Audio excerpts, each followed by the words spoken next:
May all believers continue to live the wonderful lives God has called them to live, according to what He assigns for each person. For this is what I teach to believers everywhere. 1 Corinthians 7 verse 17. I am kind. I am growing in the Word. I am prayerful. I am family driven. I am fashionable. I am financially savvy. I am the Unstoppable Queens Network podcast, and welcome to my world, season 2. Well, hello there, and welcome to the Unstoppable Queens Network podcast. My name is Mrs. Kelly Kentela, and I am your host. Today, I am feeling a bit chilly because obviously, as you know, we're sitting outside. But we're going to keep it hot in studio today as I am joined by a very phenomenal, very self-driven woman in my life that I am so happy to be sharing her with you. And just on that note, today's episode is proudly sponsored by Thembi's Connection House. So if you know who that is, then you have guessed it. I am sitting with the CEO herself of the Thembi's Connection House. That do it. Good morning. Unjani. Ngiyaphila, Ngiyaphila nami. We're giving our producer more work because she's now going to have to add translate, because we've got people watching us from all over the globe, you know. So we try and stick to the universal language. But how are you doing? And yeah, how are you doing on a scale of 1 to 10? Just greet my viewers and tell me how you're doing. Hey, I am doing quite well. For me, it's just been a season of divine opportunities this year. Everything is just overflowing, and I'm just enjoying the season I'm in, enjoying my corporate job, enjoying the business. We are growing as a business with the challenges. Have had just a crazy week with the media today, television, radio, and podcasts today. So for me, it's just divine opportunities, and I'm enjoying the season. Love it. So I've got this feature on this podcast where I ask people what is their favorite verse, Bible verse, and why. But if I need to choose one, I love Solomon. And Proverbs 22 verse 29 says, "See a man skilled in his work, he will serve before kings, not serve before mere men." And that's what drives me. Say, hey, if I'm excellent, I'm going big. And I see you live that verse, and you know it's an honor and a privilege to have seen that you actually live that verse. So it's actually very nice to see people choose Bible verses that they are actually reflected on their lives. So I've seen you live that scripture. But now let's get straight into business. We do have about 30 to 40 minutes of this episode, and I want to get into as much as I can to actually tell the people at home and watching us, who is Thembi Buthelezi? Oh, wow. Thembi Buthelezi is a wife, mother, sister, business woman, leader in corporate. I'm just a solution-driven person. I love making things happen. I know Nedbank stole that one from me. Just making things happen. I believe that we were put on this earth for a reason, for a purpose.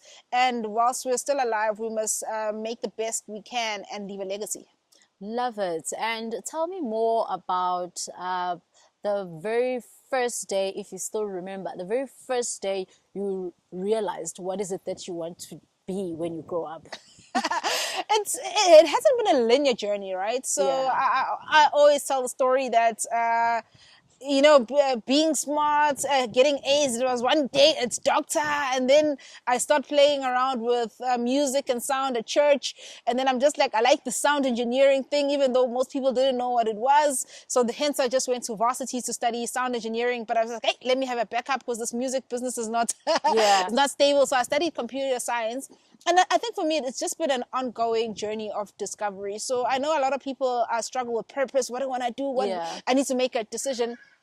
But trust the process. But be active. You can't trust the process whilst being still. So things get revealed when you do things. So then I'm in university. I'm like, okay, I'm set. I'm going to be a sound engineer.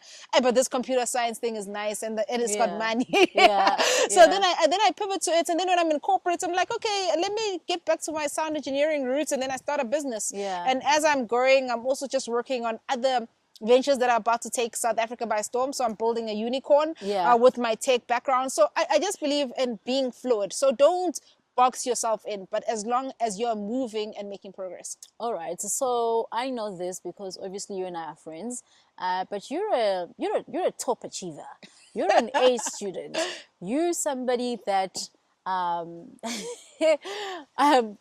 normally say this offline, but today I can't go on record. You're like one of the smartest friends I have. Like you know, like you're smart. Like she's really smart, you guys. And academically so as well. She's a top achiever and she's a distinctions kind of girl and you know, A student. We've just come out from Youth Month, and I do have a lot of young people that actually watch this podcast because their mothers make them. But how important is getting good grades? Because sometimes I know in South Africa we've got this notion where we're like, our education system is not that great, and you know, things you learn in school, when do you apply them and all of those things. But looking at you and what you've done for yourself and for your business and your career, I can see the top achiever you achieving all the things that you've achieved. So how important are good grades and just working hard to get good grades while you are in school? Yeah, so good grades are not just about the pass rate. It's about who you become when you get the grades, right? Yeah. So it's about excellence. Yeah. So when you're studying and applying yourself in that maths, in that English, in that geography, you are training your mind for solutions. So yes, I studied a lot of things. At one point I thought I was going to be an accountant because I really loved accounting. Numbers. Numbers. Yeah. But I just want to encourage people. For me, it's more than about the grades. It's about thinking big. It's about excellence, because wherever you apply yourself, you rise. The more excellent you are, you rise. Think of your favorite musician. Yeah. Think about how many other musicians are struggling, but how much excellence, how much effort that musician. Think of anything you're interested in, sports star, academic, everybody who is rising to the top. There's a certain level of effort that has been put in, that it hasn't been easy going. So for me, academics came naturally, and I also worked hard. But for everybody, any other person, it could be sports, it could be writing, it could be poetry, it could be numbers, whatever your sphere is, ensure that you are excellent and that you dominate. And I love that. And I think also because we go to the same church, and we obviously started together when the church was starting, and we've served alongside each other for a very long time. And I think one of the things that mostly attracted us together was the fact that we're both passionate about being excellent. Yes. It's either excellence or don't do it. Just don't do it. And those 11 p.m. chats where we're just like, how do we make this better? Yeah. So I love that. Now take me through your career. But maybe before we get into your career and go to the business segment, you are somebody who's so passionate about academics, and at some point I remember you were busy with your MBA and you had 2 kids under the age of 4 at the time, and then when you said, I'm enrolling for my MBA, my MBA, and I'm like, are you nuts? So one of my favorite sayings in life and just in my team, right, when we are dealing with challenges, I'm just like, pick a struggle. Like, you just have to pick a struggle, right? So many people want to achieve things, but they don't want to put in the work, because work is work, and work is tiring, and it takes effort. So for me, with the MBA, I just had so many business ideas, and I just like needed time to focus, and and that structure was very helpful for me. So with the kids, it was just one of those things to say, I must just take the plunge now before I have more. So, and you know, subsequently I've had more. So for me, it's just a matter of what do you want to achieve, and then what do you need to give up. So you can't have everything at once. So at one point I needed to give up my weekends, give up some of my engagements to get where I wanted to get. And I've made so many good connections, so many good friends, and I grew personally. It wasn't just for me about academics, but it's about who I become in the process. With the kids it was hectic, but hey, at weekends I used to study with my little ones, and they'd also be reading their books and feel like they were part of the journey. So you led by example at home, and I love that, because obviously I know your children, and just, you know, Uzuko, who's the firstborn, you can already see how smart she is because, you know, at home there's the culture of reading and there's the culture of doing well in school has already been installed without even you saying, hey, I need you to be an A student. I need you to be, but you can already see that she's really smart for her age and, you know, she just really keeps it going. Now, I've got a lot of young career-driven women that are watching us, and you are in the banking sector and you've done very well from yourself. You know the song, we started from the bottom and now we're here. I obviously have access to your journey, but I just want you to do share from a point of I've got young males and women, by the way, that are watching us, people that are growing in their career, people that are developing themselves. Just do share a bit on your journey and your word of tips, guidance on how do you make this corporate thing work, because I've seen you thrive in this corporate thing. and funny enough, with the thriving thing, right, in corporate, it wasn't always like that. So I've always been smart, always been revered, and my managers have always just like loved my work. But at some point it just took time to rise because I didn't get the corporate game right. So with corporate, it's all about visibility. Sad to say, you can be the worst performer, but if you speak right and the right people see you, you'll get the gigs. So and I know a lot of young people, young professionals, they work very hard, late hours, but then the visibility is not there. So even in my coaching, when I bring on new people in the team, I'm always saying, make sure you're visible and speak up in meetings. So meetings are quite a good place for platform, but have something meaningful to say. You don't have to dominate space, but people, you can't leave a meeting without talking. Like then everybody else who's spoken is known, but you who delivers the work, you're not known. So make sure. So I can't say noted. Nothing from my side. Thanks. We rebuke that spirit, especially if you want to grow in corporate. And it's not just about managers, because I'm a manager now, but even if you're just a specialist, if you're working, have something to say in a meeting, have something meaningful to contribute, and that visibility is what will get you that promotion. Because when we always speak about decisions being made in rooms that you are not in, so the people who are making decisions must know your name. And for me, that took a bit of time to grow, but that's if I were to coach anybody and give tips, be visible.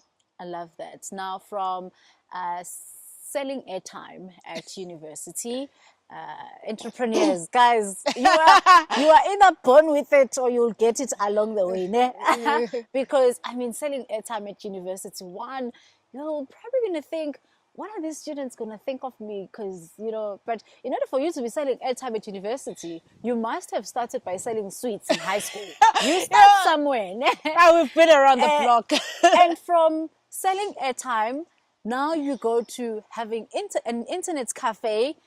I'm revealing my age. I'm at 2000. Yo, I don't know how to explain that for you, but it's like a shop that you go to get access to a computer, and it has internet, and you pay an hourly rate. There's 30 minutes and there's an hourly rate just for you to have the internet that you are that is available on your phones and 24 hours available at home. So we used to travel to a shop just to get the internet. So she owned one of those, internet cafe, and then to now Thembi's Connection House. Take me through that beautiful journey. Wow. So for me, the moral of the story is do not despise small beginnings. Like even in high school, I was selling sweets. I would go after school, stock them, and I built such a good distribution network. I used to call myself a dealer because I even had people who were selling for me in other classes, and really yes. Those are good memories. I had a bike, and it wasn't PlayStation, it was TV game in those times. And I used to charge about 50 cents to ride the bike, play. So wherever there's opportunities. I'm sorry, Mom. I really did you dirty. I did. I'm like sitting here and I'm thinking, we even had a computer at home that all the kids in their neighborhood, okay, it was a very posh neighborhood, but they all used to come to our house to play on the computer, and We were Yay. all learning the computer by 50 ourselves cents. for free. 50 cents. Sorry, Mom. People used to pay. So for me, I think it's all those journeys and steps. That's where you Wow. learn, you grow, you learn to see opportunity, deal with setbacks, and how to manage partnerships and all those good things. So small beginnings are very important, and failure, right? Yeah. One of my worst failures was the internet cafe. Yeah. I was running it remotely. Yeah. I thought I had processes. I had a partner without skin in the game, and I kind of lost a lot of money. For someone who was starting out in corporate, I was in about 50,000 Rand of debt, and I had to Yeah. work that through over the years. So that's the stuff that has built thick skin. So Yeah. most people in this journey, they just think you're going to make it full time. Yeah. So you guys are just seeing the polished product that has khuzuging all over the years. Yeah. So tell me more about Thembi's Connection House and what inspired you to start that business. So Thembi's Connection House is my dream. It's my passion. I enjoy it. I live, dream, sleep it. So we do events, right? Production. So we do sound, lighting, stages, LED screens, touch screens. So we just take events to the next level. And our vision and motto is we just make the spectacular happen, one event at a time. Yeah. Yeah. And who are your clients? Who is the company targeting? If I have okay, I'm in the event space myself, but if I have like a baby shower, am I your client? If I have a small 30th birthday celebration, who is your typical client? So we've got a wide range of clients. Our typical clients are your events planners who then manage a variety of events. So we do everything from birthdays, weddings, funerals, baby showers, conferences, and even big festivals. So we've got a wide variety of products, and some of our products, just going from smaller events, we'll have your sound systems, we'll have your TV screens to screen your pictures and memories. We'll have your confetti machines. We'll have your sparkles to celebrate. We'll have LED screens. We build walls for conferences. Even for registration, we do like touch screens.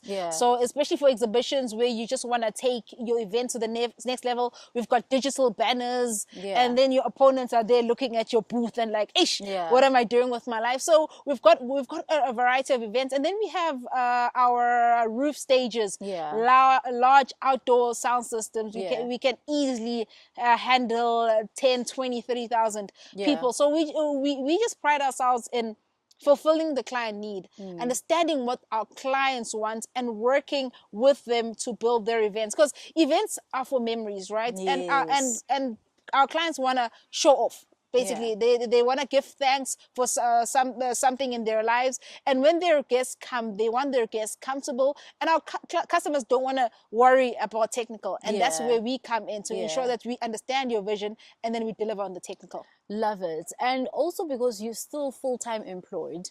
And I was having a conversation this week with someone, and I said, you know, if I get an opportunity to advise people that want to go into business and they are still employed, I normally just do say that, look, if you can, keep both until really you are certain and you are sure that the business now is ready to carry you. Because from my journey, I was full-time employed, loved it, enjoyed it, got the t-shirts, and thereafter is like, now I'm ready to be on my own. And on my own, it was okay, it was good, it was, you know, like an entrepreneur, you would understand, or if somebody's watching, it has its ups and downs. So if you are still employed, at least you still have the balance of doing your work, getting paid, guaranteed getting paid for it, and then you still have the thrill and the drive and the passion of doing your business. So what are some of the challenges and tips of being full-time employed and running a business? Yeah, so just a funny story there. There was a time where I was just like, I'm resigning, and my sister, who's a freelancer, I was just like, yeah, pap, tell her pants, you've got a pay slip. Yeah. and I'm forever grateful for her advice, because that happened before COVID. Yeah.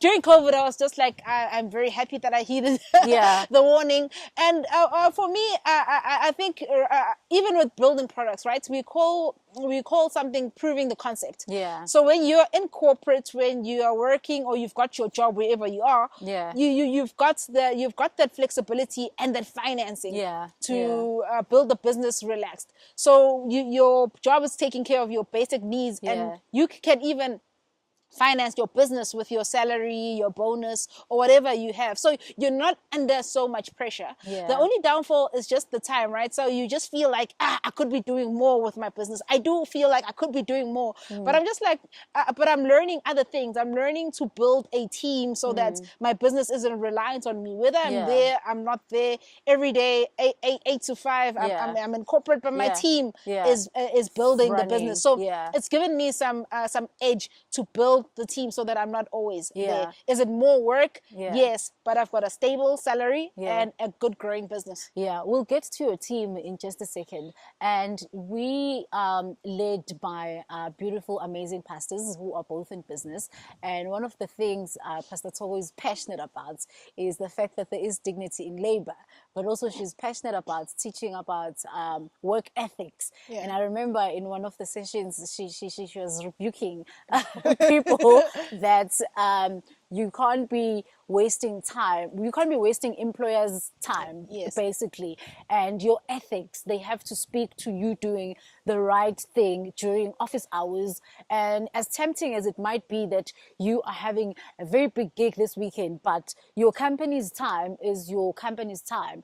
And just talk us through that and, being faithful to Bastion and not really messing around Bastion's hours. Because obviously you're sowing a seed and you wouldn't want your staff now to be at a point they are at Thembi's Connection House from 8 until 4, but during that 8 until 4 hours, 3 hours of their time goes towards their side hustle. So talk us through that, because you practically are living that life. Yeah, so it's important to be faithful. I remember that rebuke. And for me, it's about giving value, right? Yeah. And this day and age, you are blessed to have flexibility in work. You've got leave. There are different ways to do things, but being faithful is very important, right? Because you don't want you don't want to set a bad example to your colleagues, because now they're just like, we always know that you are missing in action, you are unreliable, so that just sets a bad precedent. And also for your team, right? Your team must see you delivering and being faithful, as you say. If you find it fine to be missing in action and just going to collect money, that means you are fine with your team doing that in your company as well. So then you must you must just take that on. And for me, it's about value. People must feel your value at work. And if you're not there, they must be like conte short diet, but not in a bad way. I'm not about gatekeeping. I'm about empowering people so that even when I'm not there with my team at work, things run. But there must be a space for you and value. If you resign, it can't just be a good riddance. And I love that. I'm actually remembering one funny story. I don't even remember who shared it or where I saw it, but this lady was sort of working from home, and therefore the helper would see her making personal calls on the landline from the office. And she would sit there and catch up with her friends, and during office hours, and she would literally be using the company's phone to make calls to personal people, or to the personal people in her life. And the helper was using now the landline at her home. And then one time she wants to complain to the helper and say, but Sisi, the telephone bill is going up. Why is the telephone bill going up? Because it means you are making too much calls, and you can't be using, why are you making too much calls? And the helper said, well, I'm using my work phone to make calls. And she froze, because That's exactly what she's been doing in front of the helper. So practice what you preach. Yeah. Practice what you preach, because I mean that is going to you lead by example, and you teach people what you want them to do. Now, I've worked formerly as a real estate agent, which was a very flexible job, which still till today is probably my favorite job thereafter, because I was flexible. And as an entrepreneur, where I am now, I'm still in a flexible journey. So I've always loved this thing of being flexible. But I've had two formal jobs, one in a telecommunications company and the other at the bank. And both those jobs taught me so much about myself, but also taught me so much about being professional. And one of the things now, even as an entrepreneur now, as an employer, I normally share even with my staff or whoever cares to listen that, you know, even when I worked for the telecommunications company, being late was something that was not tolerated, because you had to be on time. You had to do the work and log in and start your work and log off and end. At the bank, it was even more hectic, because you needed to be on time. You can't be servicing clients and be like, we'll open just now, but Kelly is not here. We're missing her yet, and she's got the keys to the safe, and you know it's not going to happen. So for me, I normally tell people that being in corporate will teach you the skills and the experience that you later need for your business, to run your business. Because as somebody now who runs their businesses, those are things I'm now able to say, if that doesn't happen at Bank XYZ, it's not going to happen here, because we are also trying to build an excellent culture and an excellent company. So how do you impart your skills to your team, and tell us more also about your team? Yeah, so I love how you put it. And for me, like, I am forever grateful for corporates and all the different places I've worked, because I've learned a lot of things, right? It has really sharpened my leadership. In terms of learning to build teams. At one point, I had a team complement of about 30 people. So, like, where do you learn to manage 30 people and put structures? I learned that through my job. I learned connecting with power. Like, how do you pitch? How do you handle yourself in a meeting? Those are all the skills you can transfer into running your own business. How do you deal with stakeholders? So I'm grateful for corporates. I've learned a lot of leadership and even hiring, right? I can say, I think in my lifetime, I've hired more than 50 people. I've now know what to look out for, what not to, what to avoid. And those are all things. And basically when you've got a job, somebody else is paying you to learn. So use the learnings. Don't look down on the job. And when the season comes for you to go on your own, you would have learned a lot of things, and take those lessons with you. I'm glad you touched on leadership, because that's where we are going. That's our final segment. And being a leader is something that I think a lot of people actually desire to be in leadership. Some might go the wrong way about it, but a lot of people have gone the right way about it. In your own words, how would you define the leader, Thembi Buthelezi? So for Thembi the leader, I believe in servant leadership. Going back into the Bible, Solomon is my favorite character. And we've heard that he asked for wisdom, became the richest man.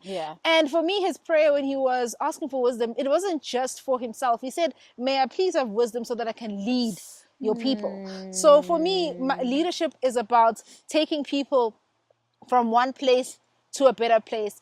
And there's a self-sacrificial part of leadership. So a lot of people see the glam, they see the payroll, they see all the accolades, but they don't see the struggles and the conversations you have late at night to say, is this worth it?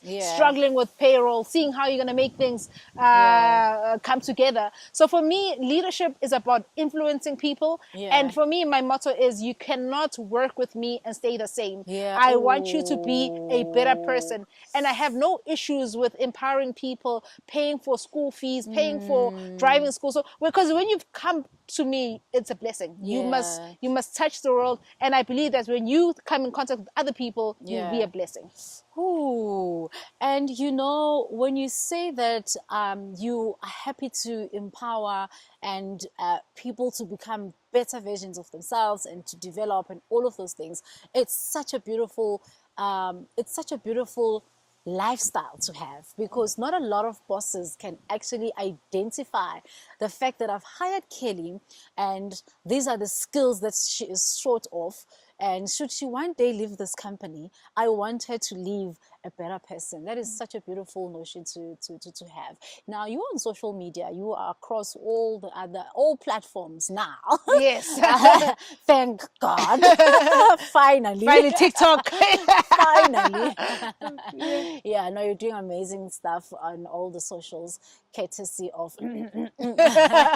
But take me through what has inspired you to be so active on the socials and your message being leadership, and why are you so passionate about raising leaders? And I think the correct term that you use is scaling. Yeah. So for me, there are many parts to it. The first one is living what I speak about. I speak about being visible. Yeah. So for me, it was about moving out of my comfort zone and Yeah. being visible on the socials, because it's about there's an element of self critique that you need to get out of, and just like, am I good enough? Yes, I know I'm good. So now I need to show the world I'm good. So that for me, that's the first part of just living what I preach. And then secondly, it's just to help people. I have a lot of private conversations, and like someone like us tell me, how can I navigate this? How can I navigate that? So if I can post one thing and it can touch 100, 1,000, 100,000, a million people, why not? And I believe in sharing information. As the Japanese proverb says, when the tide rises, all the boats rise. So for me, it's about sharing information. And also just solving South Africa's problems. We've got a huge unemployment problem. So what if we raise 100 entrepreneurs employing 5 people? How about 1,000 employing 50? What's that ripple tide? And that will count against my legacy when I meet the Father.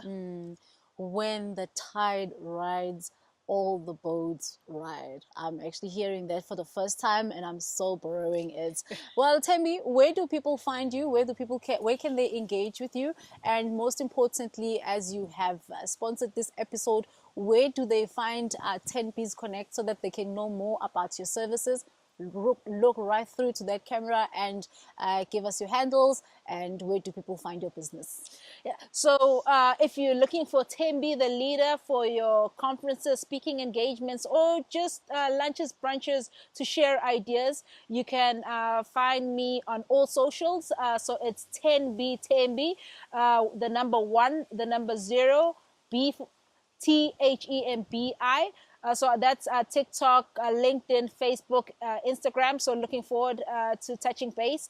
And if you're looking to take your production to the next level, having the spectacular happen, you can contact Thembi's Connection House. So our website is connectionhouse.co.za. Our WhatsApp line is 065 940 6714. So we're looking forward to engaging. Well, you heard it from the horse's mouth, the CEO of Thembi's Connection House herself. It's been an awesome conversation with her this beautiful day. My name is Mrs. Kelly Ken Taylor. You can connect with me across all social media platforms, and we are still trying to grow this channel, and we want you to subscribe and make sure that you do share this channel with anyone that you think will benefit from all the conversations that we are having. And thank you so much to Thembi's Connection House for sponsoring this episode. And if you would like to be featured on this podcast and sponsor the episode, whether you are in a business, whether you are an individual, whether you are a company, we are looking for you. And to get in touch so that you are featured on this podcast, you can email info@unstoppablequeensnetwork.co.za, and we will be in touch. Alternatively, you can contact me on 062-827-8072. Let us all work together. As the tides rise, all the boats rise. I'm not going to forget that one. Have yourself a beautiful day.